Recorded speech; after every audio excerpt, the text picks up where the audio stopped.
पाकिस्तान के खिलाफ भारत का ऑपरेशन सिंदूर। ऑपरेशन के बाद अजीत डोभाल की चीन को दो टूक। एनएसए की चीन को हिदायत, रहे भारत पाक मुद्दे से दूर। दखल देने वाले तत्काल कर दिए जाएंगे चूर चूर। नए भारत का निशाना है अचूक, नहीं होती कोई भी चूक। जी, ये नया भारत है, ये नरेंद्र मोदी का नया भारत है जिसका निशाना अचूक है। ऑपरेशन सिंदूर के बाद से भारत के विरोध में आवाज उठाने वालों की हर गलतफहमी छूमंतर हो ही गई होगी। वो जो भी भारत को कमजोर समझने का प्रयास कर रहे होंगे, जो भारत के शांति का मखौल उड़ाकर उसे कमतर बताने का दावा कर रहे होंगे, ऑपरेशन सिंदूर के बाद सबके कान खड़े हो गए हैं। अब सभी भारत की नरेंद्र मोदी सरकार से चौकन्ने हो गए हैं, चाहे भारत के बाहर या फिर भारत के भीतर। नरेंद्र मोदी सरकार की कार्यशैली पर सवाल उठाने वाले सन्न रह गए हैं। और फिर एनएसए अजीत डोभाल ने अभी अपने हाथ खड़े नहीं किए हैं। अभी अजीत डोभाल अपने काम में पूरी तरह से रमे हुए हैं और ऑपरेशन सिंदूर के बाद भारत के दुश्मनों की सांसें टटोल रहे हैं। आतंकियों और आतंकवादी बुनियादी ढांचे पर टारगेटेड स्ट्राइक के तुरंत बाद एनएसए अजीत डोभाल ने कई देशों के अपने समकक्षों से बात की है।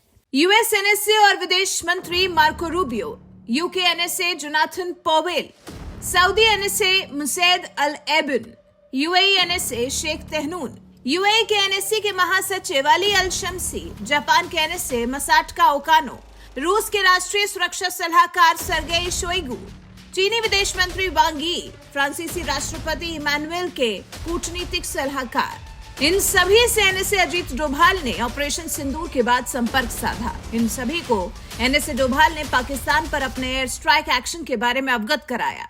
इन सबसे पहले एनएसए डोभाल ने अमेरिकी विदेश मंत्री से इस बारे में बात की। मिसाइल हमले किए जाने के कुछ देर बाद ही एनएसए डोभाल ने अमेरिकी विदेश मंत्री मार्को रूबियो से बातचीत की थी। डोभाल ने रूबियो को भारत के एक्शन की जानकारी दी थी। अमेरिका स्थित भारतीय दूतावास ने यह जानकारी साझा की। अमेरिकी विदेश मंत्री मार्को ने भारत के साथ ही पाकिस्तान राष्ट्रीय सुरक्षा सलाहकार से भी इस बारे में बात की। रूबियो ने दोनों देशों से संवाद के रास्ते खुले रखने और तनाव नहीं बढ़ने देने का आग्रह किया। वहीं चीन को भारत की तरफ से दो टूक ये समझा दिया गया है कि भारत शांति चाहता है, लेकिन अगर पाकिस्तान ने उंगली उठाई तो भारत उसका हाथ मोड़ने में देर नहीं करेगा। एनएसए डोभाल ने अपने समकक्षों से इस बारे में बात की है।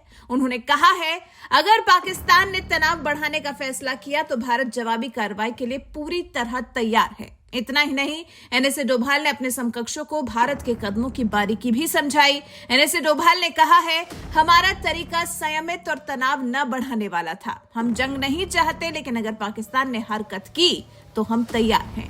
ये बातचीत ऑपरेशन सिंदूर के बाद सामने आई है, जब भारत ने पाकिस्तान के कई आतंकी ठिकानों को नेस्तनाबूद कर दिया। ये भारत की तरफ से रिएक्शन था 22 अप्रैल की जम्मू कश्मीर वारदात के बाद का, वो भी तब जब पाकिस्तान का रिएक्शन भारत ने देख लिया। पाकिस्तान अब कार्रवाई करेगा या तब कार्रवाई करेगा, इसका इंतजार खूब किया।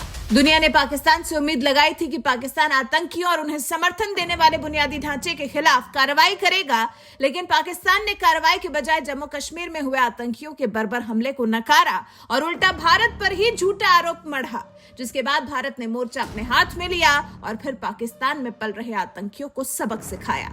वैसे जिस तरह से एनएसए अजीत डोभाल ने दुनिया को अपने कड़े रुख से अवगत कराया है, जिस तरह से पाकिस्तान के खिलाफ पूरी दुनिया को साधा है, इस बारे में आपका क्या कुछ कहना है, कमेंट कर हमें जरूर बताएं। साथ ही हमारे इस वीडियो को ज्यादा से ज्यादा शेयर करें और हमारे चैनल को सब्सक्राइब कर बेल आइकन दबाना बिल्कुल ना भूलें।